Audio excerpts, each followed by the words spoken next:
Hey guys, so this one's on business, okay? And the way you need to look at business in your business and you, okay? Running that business and the way you should think, right? With your customers, okay? So I owned a painting and decorating business. It started out as a handyman business and then it progressed into just specializing in painting and decorating. I owned that for 14 years, okay? And this is what I have experienced, okay? So I got a coffee. This is the good thing about posting these videos. I'm gonna drink, I drink coffee from time to time. So anyway, from the painting and decorating business, I gained a coffee addiction. Okay,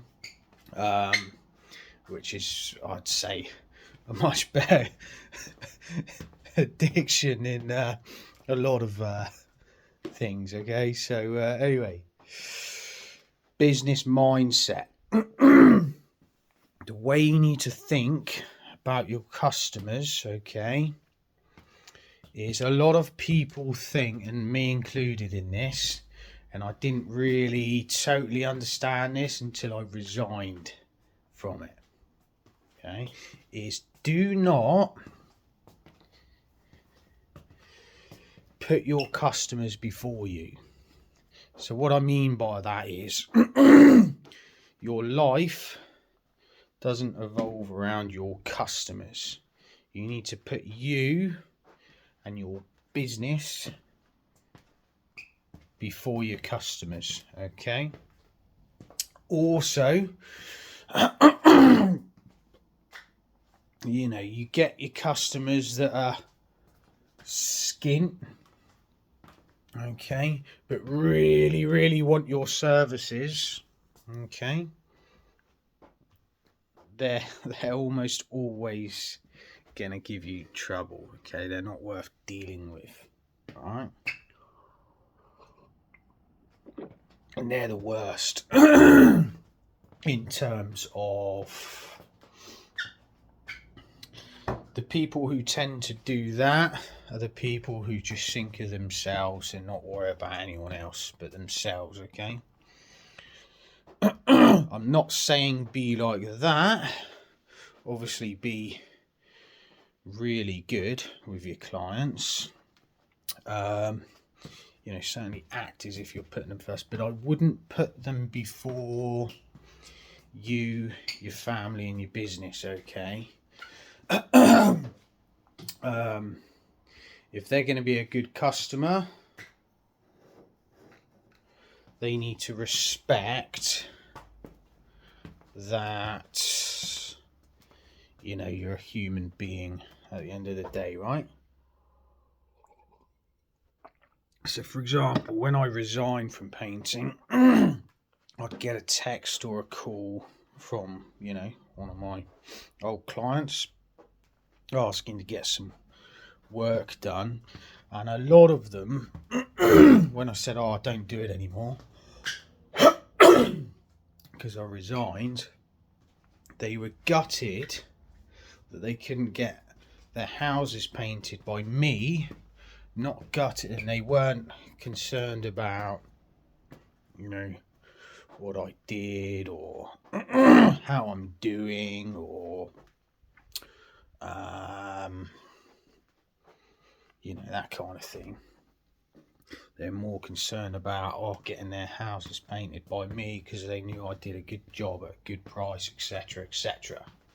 Okay, so what you've got to understand in business, your clients obviously are your bread and butter, right? But you can't evolve your life around your customers, okay?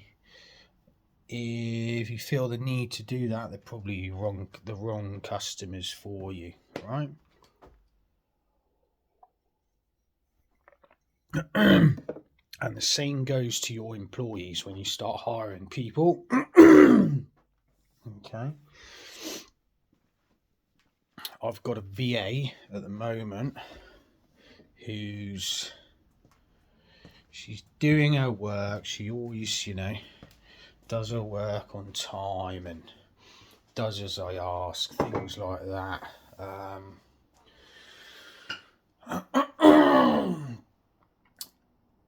Like always, but because I've made some changes to my business, I've put her in a different area of the business to work on certain things. Okay, and I don't have much experience with it, and she does. Okay, because it's new to me, right?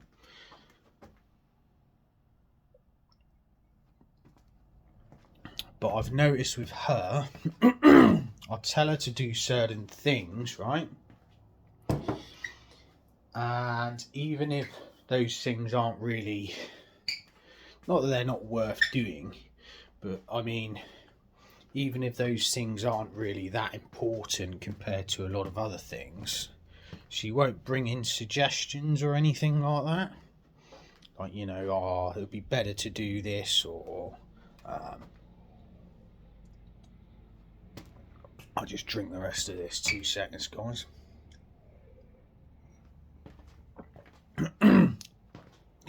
Give me a certain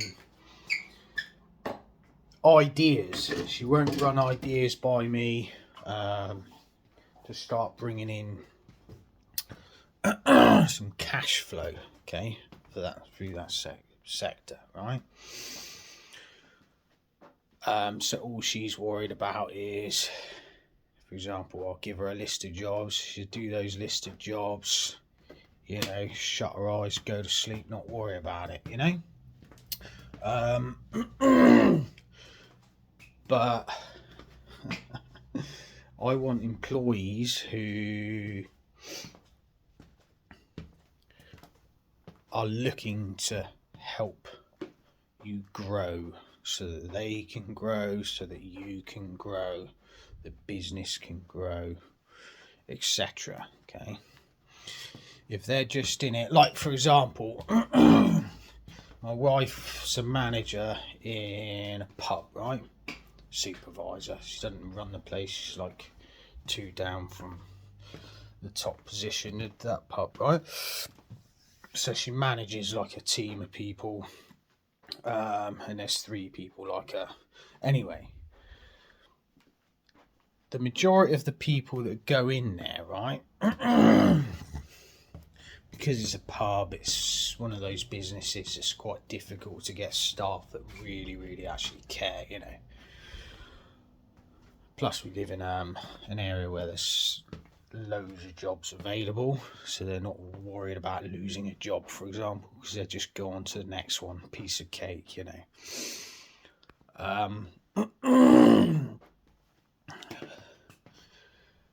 They just turn up, do the bare minimum, and then go home and not care, okay? With your customers, the majority of them are in the same, in the same sort of mindset. In a way, they just want the job done. They don't care about you. They just care about the job being done properly at a cost they're willing to pay, right? So as a boss, as a business owner, you need to think for yourself and the business before your employees and your customers, okay? So some people who won't understand this, like let's say younger generation who haven't hadn't had much experience with life yet. So for example, if I was 16 watching this, I'd think, oh, this guy's an idiot, right?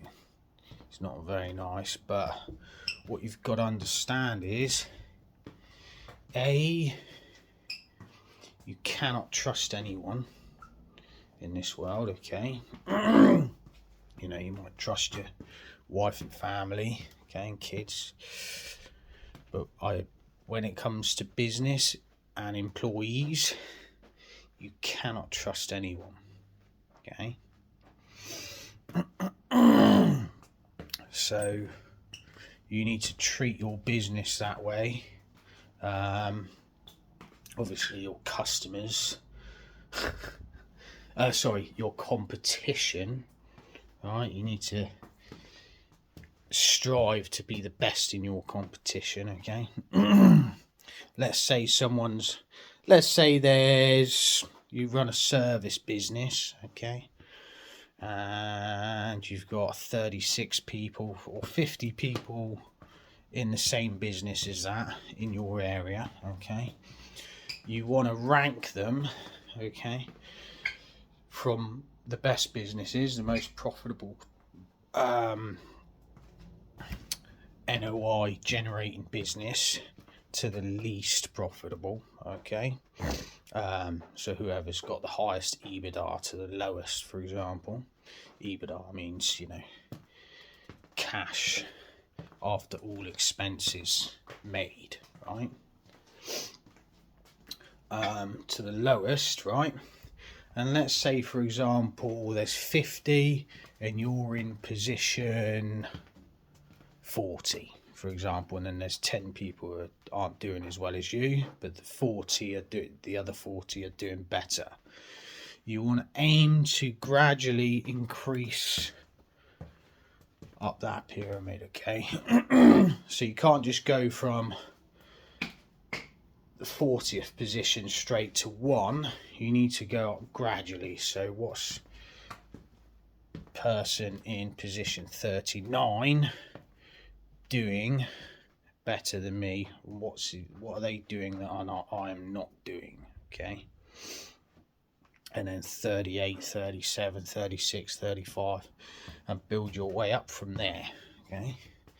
But yeah, it's just a video on a few topics. If you like this so far, click the thumbs up button, right? Or you can click the thumbs down button. If you do, let us know why, maybe, if you want to, that is. Leave a comment if you've got any questions on anything, and I'll respond to most of your comments, okay? Yeah, I posted a video on something the other day, and I responded to one of the comments because the rest were just, they weren't really questions. They were just really weird comments. Some oddballs out there, should I say. Anyway, I was called, was it a salad, a sandwich, a sausage, gay boy, all of this lot. Yeah, didn't bother responding to those. But anyway, you get that on social media, don't you? You get the keyboard warriors. But yeah, so this one is on a few topics. So how to think, okay? You need to put you before your customers, employees, competition, and just people in general, really, okay? Understand that if you go to networking events and you want someone to do, you know, help you out with something, the idea is to help them out first before expecting help back, okay? So, you know, you're reaching out, like, for example, if you join a WhatsApp group from a networking event, be one of those people who helps people out, okay? So if someone's got a question, you respond to them, and be that person who's really helpful. And the reason for that is, if you need help, say there's 100 people in that group, if you need help with something, people, the good people, will automatically think, oh, this guy's quite a helpful guy, nice chap, so I'm going to help him out. Okay, especially if you've helped them out specifically. All right. Yeah, what else can I put in this one? That's it. All right. Yeah, as I say, leave a comment if you've got any questions, etc. And I'll look forward to the next video. Peace, guys. Take it easy.